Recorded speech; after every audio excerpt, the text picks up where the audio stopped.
one moment in my life which perhaps my professionalism was lacking a little bit, because as I turned round, the eyelashes and the hair of the princess were moving, caused by the fan. And that just struck me, just for a second you thought. I had to turn away, think about it. For nearly 3 decades, the death of Princess Diana has remained one of the most talked about tragedies of modern history.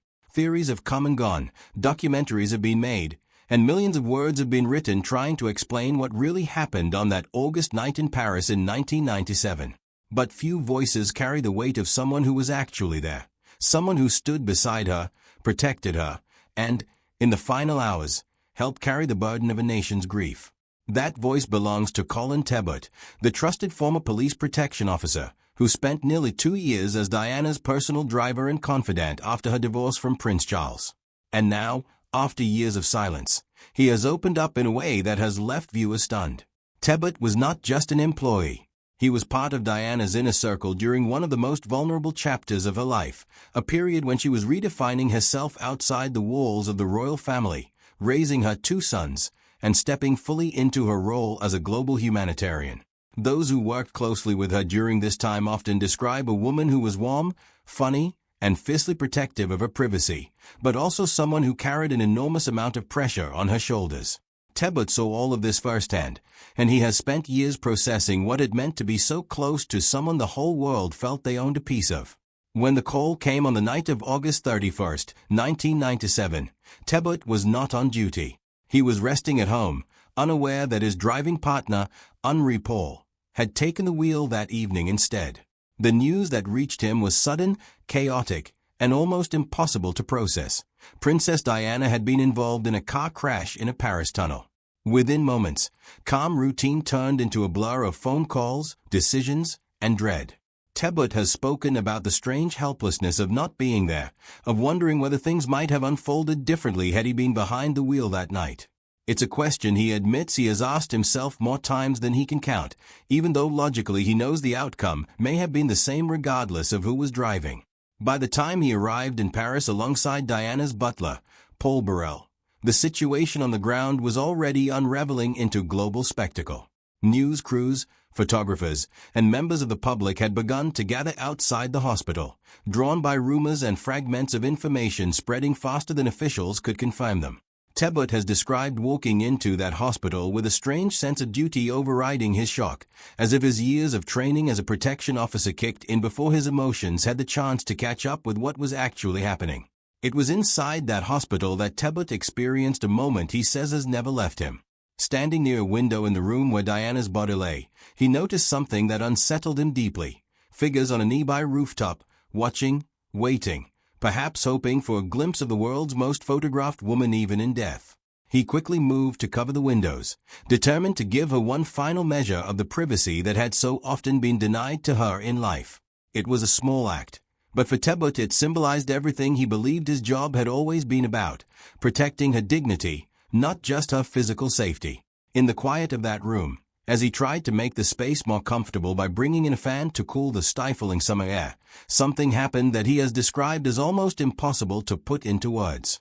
As the breeze moved gently across the room, it caught Diana's hair and eyelashes, creating the faintest illusion of movement.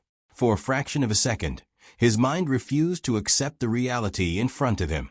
It looked, he has said, as though she might simply open her eyes.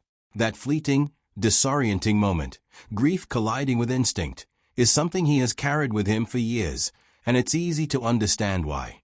It's the kind of detail that doesn't show up in official reports on news broadcasts, but it reveals just how personal and human this tragedy was for the people closest to her.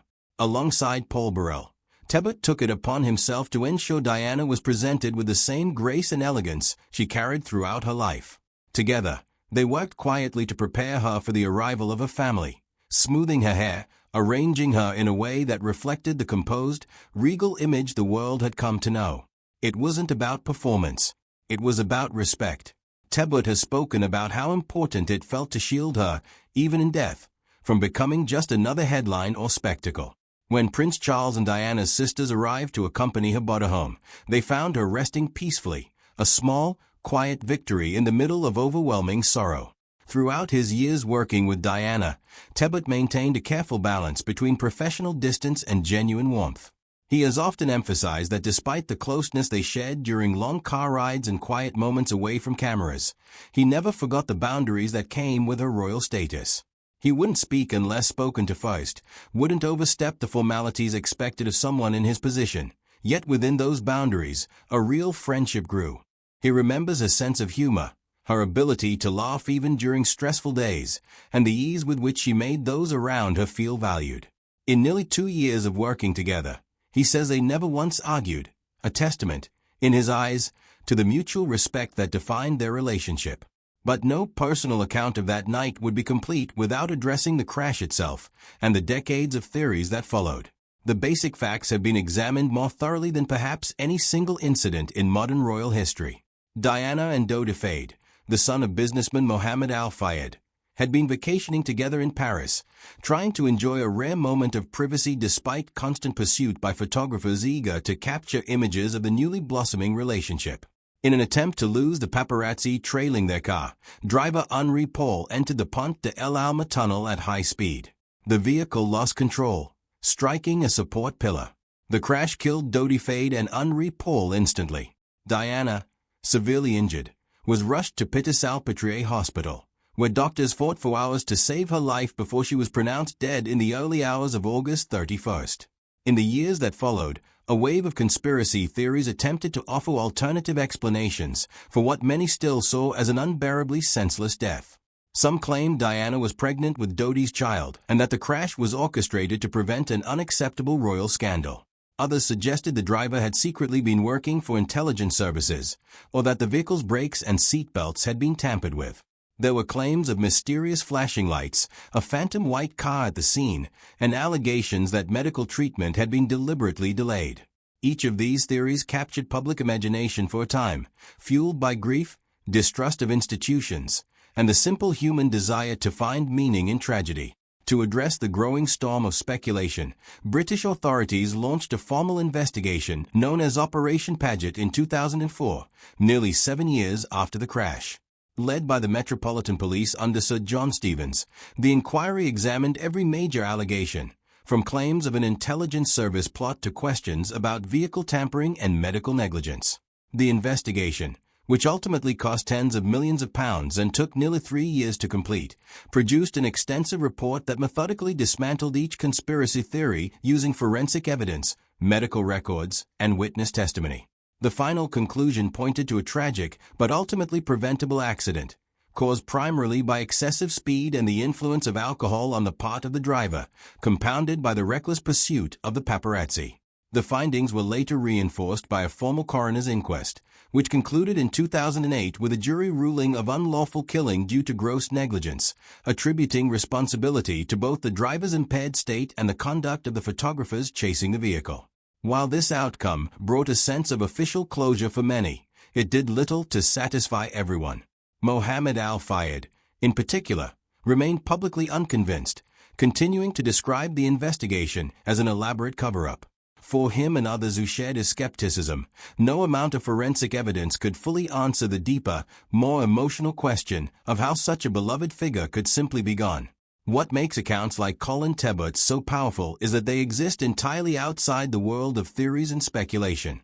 His memories aren't about proving or disproving a conspiracy. They're about honoring the humanity of a woman he served, protected, and ultimately mourned. When he speaks about that fan moving through her hair or about covering the hospital windows to protect her privacy, he isn't offering evidence for a courtroom. He's offering a window into what it actually felt like to stand at the center of history's most scrutinized tragedy, stripped of headlines and hashtags. Decades later, the fascination with Princess Diana's life and death shows no sign of fading. New documentaries continue to be produced, dramatizations continue to reach new audiences, and the public's hunger to understand her remains as strong as ever.